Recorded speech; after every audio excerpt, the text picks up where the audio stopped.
19절의 말씀입니다. 에베소서 3장 16절에서 19절의 말씀 같이 한 목소리로 합독하겠습니다. 그의 영광의 풍성함을 따라 그의 성령으로 말미암아 너희 속사람을 능력으로 강건하게 하시오며 믿음으로 말미암아 그리스도께서 너희 마음에 계시게 하시옵고 너희가 사랑 가운데서 뿌리가 박히고 터가 굳어져서 능히 모든 성도와 함께 지식에 넘치는 그리스도의 사랑을 알고 그 너비와 길이와 높이와 깊이가 어떠함을 깨달아 하나님의 모든 충만하신 것으로 너희에게 충만하게 하시기를 구하노라. 아멘. 오늘 함께 봉독한 에베소서 3장 16절에서 19절의 말씀을 가지고 사랑으로 충만해야 합니다. 이와 같은 제목으로 함께 말씀의 은혜를 나누겠습니다. 요즘 핸드폰은 거의 필수품이 됐죠. 제가 이렇게 식사를 하거나 다른 일을 할 때 핸드폰을 보고 있으면 제 아내가 늘 그 얘기를 해요. 핸드폰을 손에다가 이식을 했다고. 늘 손바닥만 보고 있는 것처럼 사용을 하고 있는데 그 핸드폰이 요즘 기술들이 좋아서 설교 준비하기에 너무 좋습니다. 예전 같으면 책상머리에 앉아서 성경을 봐야 되고 책을 봐야 되고 또 컴퓨터를 가지고 설교문을 작성을 하면서 좀 그렇게 거창하게 설교 준비를 하는데 요즘은 그냥 핸드폰 보면 그 안에 좋은 설교 말씀도 있고 또 관련된 자료도 검색해 볼 수 있고 어플리케이션이 있어서 성경책도 그 안에서 볼 수 있고 주석서도 볼 수 있고 시대가 너무 좋아졌어요. 그러니까 굳이 책상머리에 앉아 있지 않아도 사무실에 있지 않아도 어디서든 설교 준비를 마음껏 할 수가 있게 되어 있습니다.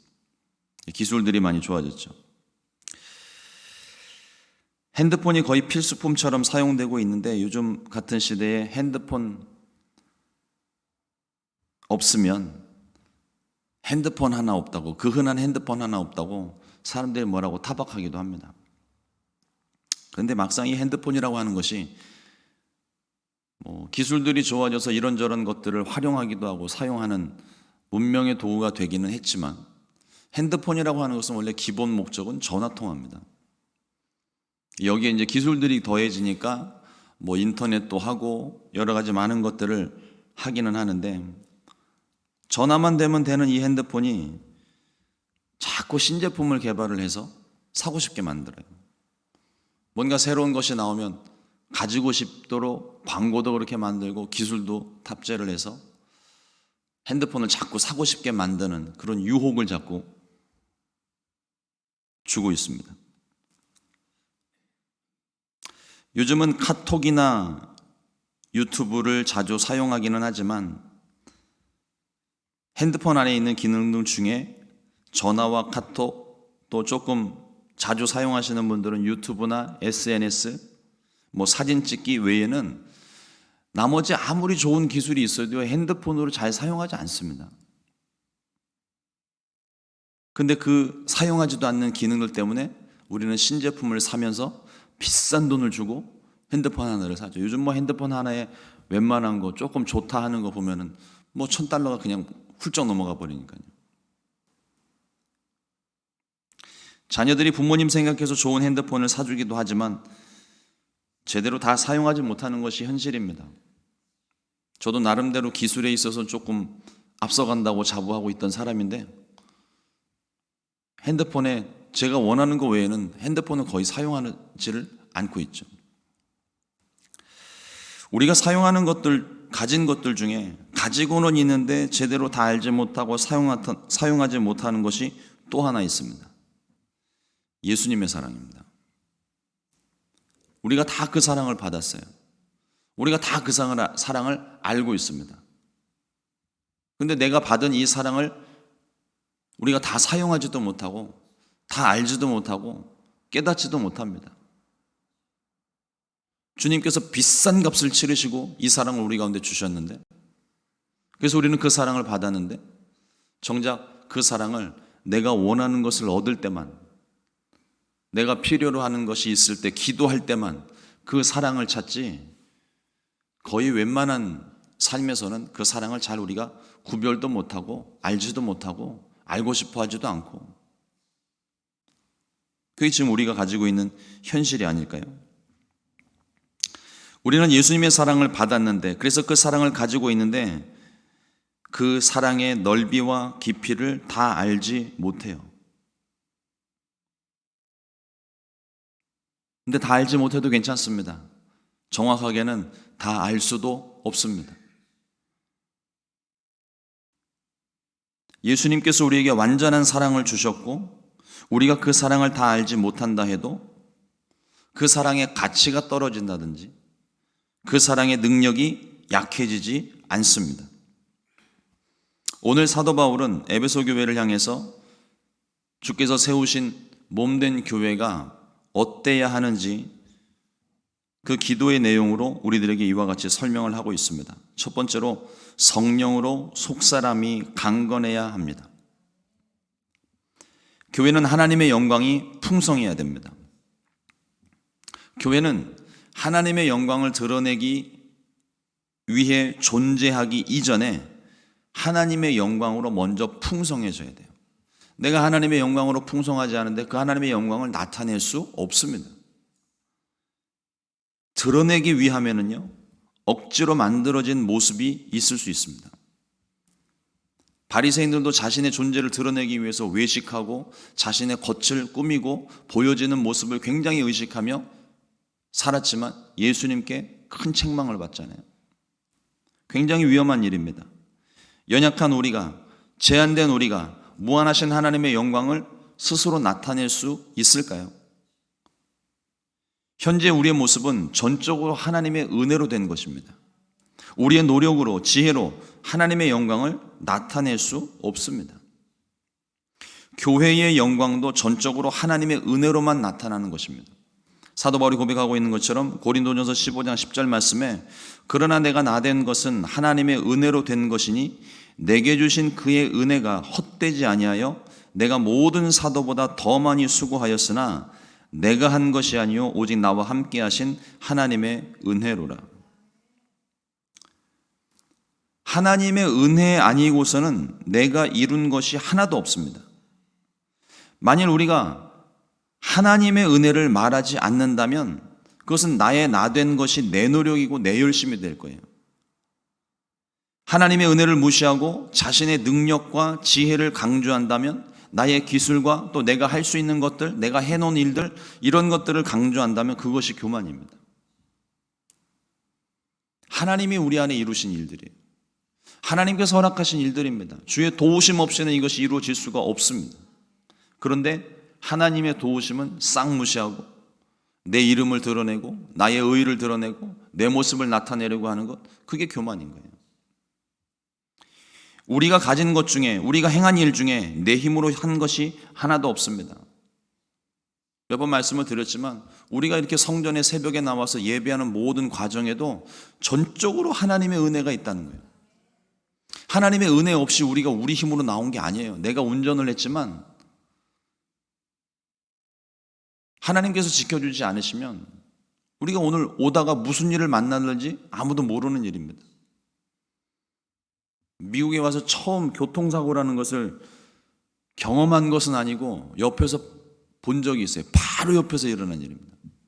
신호대기를 하고 있는데, 그러니까 차를 몰고 가는데 뒤에서 쫓아오던 차가 운전을 하는데 조금 이상하게 운전을 하는 거예요. 백미러로 보니까 이상하게 운전을 하길래 위험하다 그래서 차선을 바꿨습니다.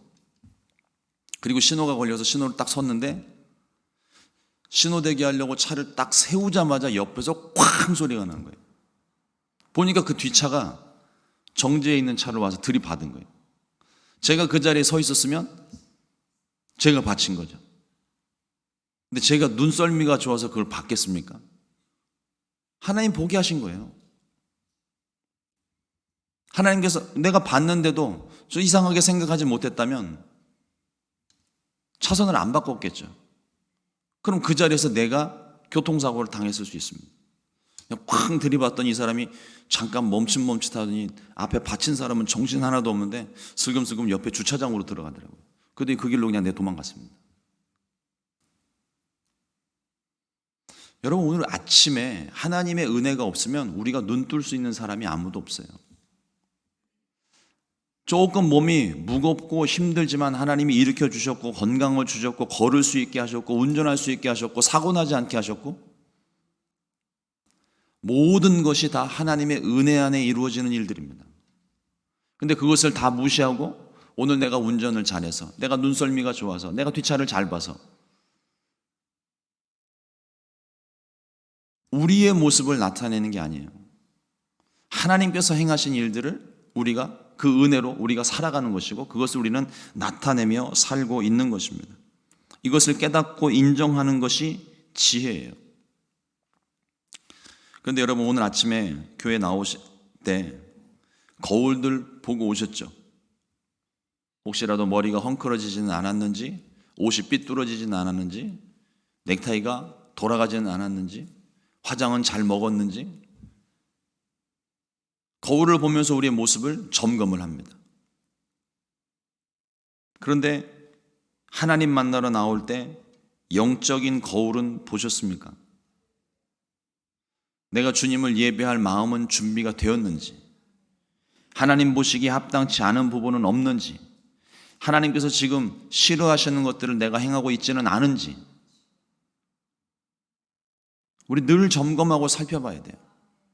거울을 보고 내 모습을 바로 잡는 것처럼 영적인 거울, 말씀의 기준, 또 하나님의 성령의 인도하심 따라서 나의 영적인 상태가 어떠한지, 내가 예배할 수 있는 지금 상황인지, 예배할 때 어떤 마음으로 예배를 드려야 되는지 끊임없이 우리 자신을 점검하고 또 점검해야 돼요. 바울이 말하는 속사람의 강건함이란 이런 의미입니다. 보여지는 환경과 겉모습이 아니라 우리 마음 깊은 곳에 하나님의 모양과 형상을 닮아가고 있는지 영적인 거울에 비춰보는 거예요. 주의 모습을 닮아가고 있다면 속사람이 강건한 것이겠지만 만약 그렇지 않다면 우리의 속사람은 병들었을 수 있습니다. 우리의 육체는요, 밥을 잘 먹고 약 잘 챙겨 먹고 운동하면 건강해지지만 우리의 속사람은 오직 성령으로 말미암아 강건하게 되는 겁니다. 바울이 이것을 위해서 기도하고 있습니다. 속사람이 강건해야 됩니다. 다른 말로 표현을 하자면 영혼이 잘 되어져 있어야 되는 거예요. 영혼이 잘 되지 않았는데, 속사람 강건하지 않은데 범사가 잘 되고 형통하게 되는 것 아무 의미 없습니다. 성령으로 말미암아 저와 여러분들의 속사람이 날마다 강건하게 되시기를 주님의 이름으로 축원합니다. 둘째로, 예수님이 우리 마음 가운데 계셔야 합니다. 에베소서 3장 17절 말씀을 보면 믿음으로 말미암아 그리스도께서 너희 마음에 계시게 하시옵고 너희가 사랑 가운데서 뿌리가 박히고 터가 굳어져서 말씀합니다. 주님이 항상 우리 안에 항상 계셔야만 합니다. 그런데 주님이 우리 안에 계신 모습은 렌트하우스가 아니라 바이더하우스예요. 주님이 내 안에 잠시 빌려서 들어오시는 게 아니라 주인이 바뀌는 겁니다. 빌려 쓰는 것이라면 수리하고 업그레이드 하는데 한계가 있고 내 마음대로 못해요. 주인의 허락을 받아야 돼요. 직접 그렇게 할 필요도 없습니다. 전화 한 통이면 주인이 고쳐주고 아파트 매니저들이 와서 고쳐주고, 또 그렇게 살다가 다른 곳으로 이사 갈 때면은 벽에 못질 하나 해놓은 것 때문에 다 계산하잖아요. 그래서 뒷받침 해놓은 돈들 다 까고 거의 대부분 못 받는다고들 하던데. 그런데 그것이 만일 내 집이라면, 내가 산 집이라면 문제가 생기면 고치고 또 불편한 것이 있으면 새롭게 바꾸고 사는 데 있어서 불편함이 없도록 하는 것입니다. 주님께서 내 마음 가운데 계신다는 것은 주님께서 테넌트의 모습으로 계신 게 아니라 오너의 모습으로 계시는 거예요. 고린도전서 3장 16절 말씀에 너희는 너희가 하나님의 성전인 것과 하나님의 성령이 너희 안에 계시는 것을 알지 못하느냐. 예수님은 우리 마음 성전을 위해 이 땅에 교회를 세우시기 위해 핏값을 지불하셨습니다. 우리와 함께 영원히 살기 위해 완불하셨다는 의미예요. 그리고 우리의 인생의 주인이 되셨습니다. 예수님이 잠시 계시다 떠난 것이 아닌데 우리는 필요할 때만 주님을 살짝 모셨다가 불편하면 다시 멀리할 때가 참 많아요. 제 자신도 끊임없이 그런 모습들을 발견할 때마다 제가 스스로 머리를 쥐어박으면서 그럽니다. 정신 똑바로 안 차릴래?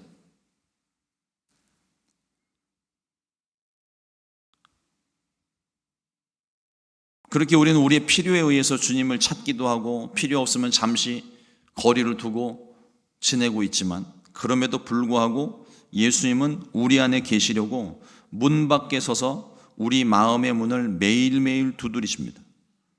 우리의 마음의 문을 열고 주님을 모셔드려야 할 줄로 믿습니다. 셋째로 사랑으로 견고해져야 합니다. 사도 바울이 마지막으로 간구하고 있는 것은 그리스도의 사랑에 관한 것입니다.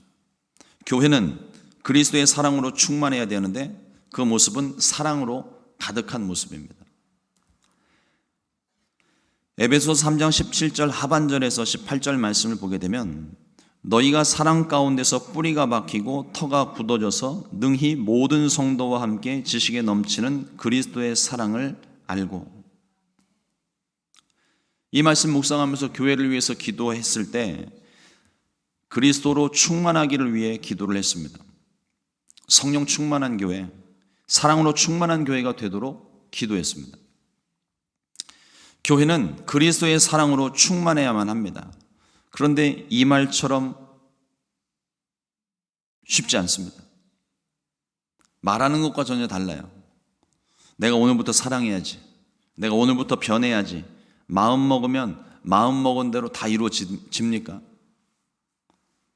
꼭 다이어트와 같아서 생각하고 나면 내일부터, 내일 아침부터 자꾸 미룬다는 거예요.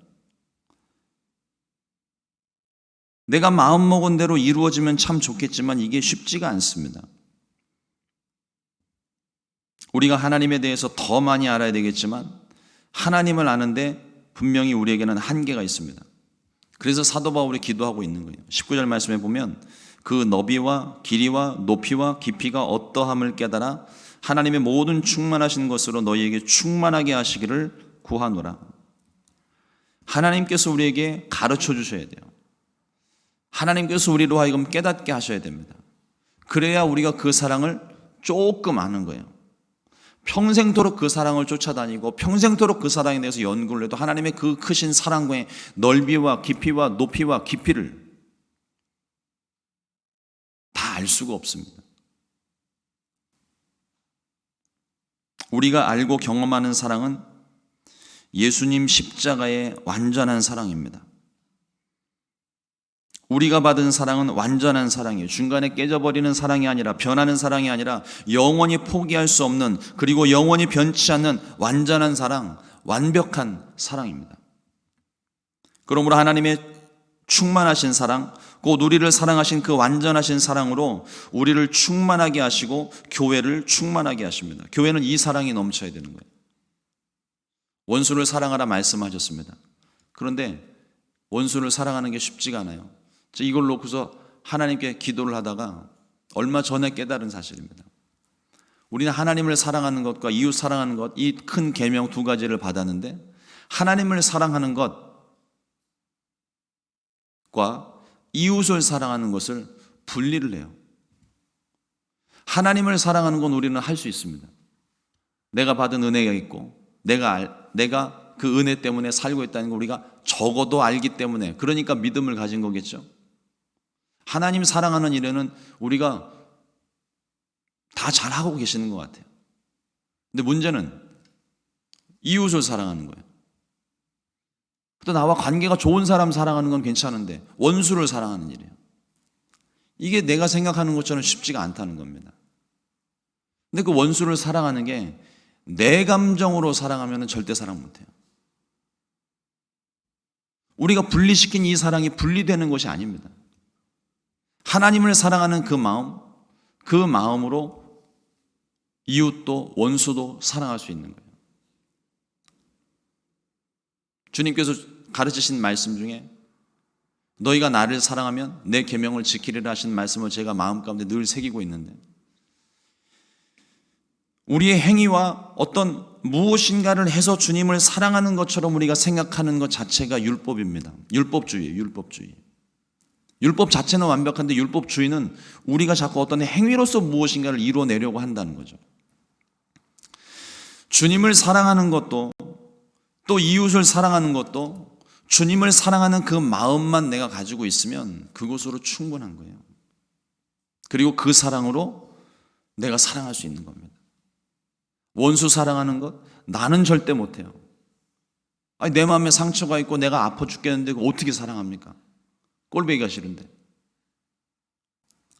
그런데 주님을 내가 사랑하다 보면 주님 사랑하는 그 사랑을 내가 알기 때문에, 그 사랑을 내가 받았기 때문에 이제는 내 안에 내 사랑이 가득한 것이 아니라 주님의 사랑이 채워진 거예요. 주님의 사랑이면 얼마든지 사랑할 수 있습니다. 주님은 가룟 유다도 끝까지 사랑하셨고, 예수님 손에 못 박고 있는 그 사람들, 병정들을 위해서도 용서해달라고 기도하신 분이에요. 그 놀라운 사랑을 가지고 계십니다. 그 사랑을 내가 받은 것이고, 그 사랑으로 내가 충만해질 때 비로소 내가 원수도 사랑할 수 있고 이웃도 사랑할 수 있다는 거예요. 그러므로 우리는 이 완전하신 주님의 사랑으로 충만해져야 할 줄로 믿습니다. 교회는 더더욱 그래야 되고요. 우리의 연약하고 깨지기 쉬운 감정적인 사랑이 아닙니다. 사랑을 하시되 끝까지 사랑하셨던 예수님의 완전한 사랑으로 우리는 충만해져야 할 줄로 믿습니다. 하나님은 사랑이시라고 말씀합니다. 우리가 잘할 때는 칭찬하시고 못할 때는 버리는 그런 하나님이 아니십니다. 우리가 아직 죄인 되었을 때 이미 우리를 사랑하셨고 우리를 위해 십자가를 짊어지셨습니다. 우리가 예수님을 믿기로 결단했지만 또 쓰러져 있을 때 우리를 포기하지 않으시고 우리를 사랑하사 위로하시고 다시 설 수 있도록 우리를 회복시켜 주셨습니다. 하나님은 결단코 우리를 포기하신 적이 없습니다. 사랑하시되 끝까지 사랑하시는 하나님이십니다. 그 사랑으로 우리를 구원하시고 교회를 통해서 그 사랑을 계속 우리에게 부어주시는 거예요. 우리가 구원받았지만 우리는 여전히 부족하고 연약합니다. 이걸 인정해야 돼요. 나의 완전함을 강조하는 것이 아니라 나의 부족함을 인정할 때 비로소 그 사랑이 무엇인지를 비로소 알 수 있습니다. 나의 부족함을 인정해야, 그래야 주님을 더 간절히 의지할 수 있어요. 주님은 지금도 성령으로 말미암아 우리를 위해서 기도하고 계십니다. 로마서 8장 28절 말씀에 우리가 알거니와 하나님을 사랑하는 자 곧 그의 뜻대로 부르심을 입은 자들에게는 모든 것이 합력하여 선을 이루느니라. 성령께서 우리 안에 역사하시고 우리의 기도를 돕고 계시기 때문에 비록 나의 실수와 나의 죄와 잘못이 있다 할지라도, 그것으로 인해서 모든 것이 어그러졌다 할지라도 성령께서 우리 가운데 역사하실 때 이 모든 것을 회복시켜 주시는 거예요. 성령이 도우셔서 이 잘못된 것들이 더 나은 모습으로 합력하여 선이 될 수 있도록 우리를 돕고 계시는 것입니다. 교회는 사랑에서 시작해서 사랑으로 마무리됩니다. 하나님의 사랑이 충만하게 나타나야 되는 곳이 교회입니다. 다시 말씀을 드리지만 우리의 감정으로 사랑하는 것 아니에요. 여기서 말하고 있는 사랑은 우리의 감정적인 사랑이 아닙니다. 내가 오늘부터 사랑해야지, 그러니까 오는 사람들 잘 맞이하고 내가 불편했던 이 사람들 가서 내가 용서하고 화해를 신청해야지, 내 감정으로는 절대로 일어나지 않습니다. 근데 그 사람을 용서해야 되는지 아는데, 용서를 할 수 없는데 용서하지 않은 내 마음이 너무너무 불편해요. 왜 그럴까요? 주님이 말씀하고 계시는 거예요. 요한아, 그거 아니야. 그 사랑 아니야. 내 사랑을 받아들이고 내 사랑으로 가서 용서해줘.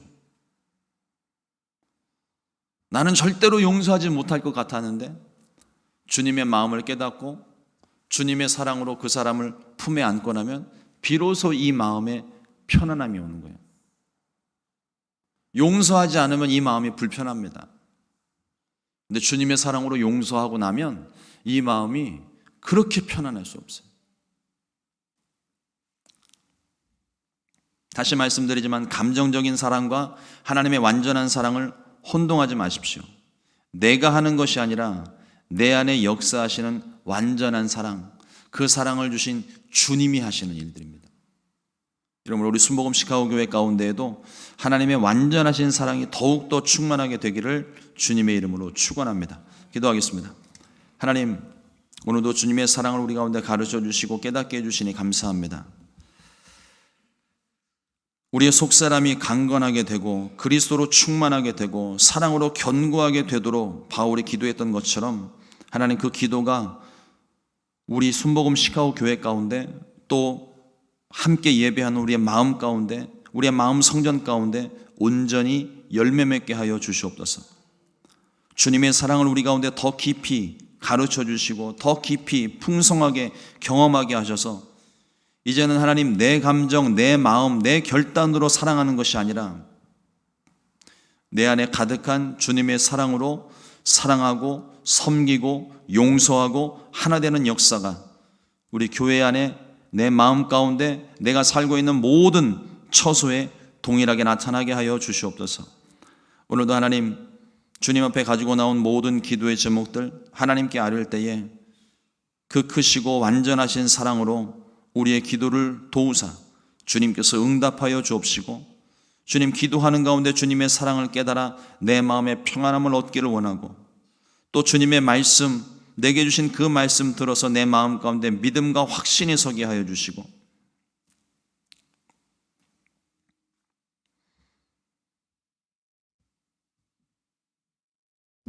그 말씀에 온전히 순종하는 우리 모두가 될 수 있게 도와주시옵소서. 귀하신 예수님의 이름으로 기도드렸습니다. 아멘. 주님과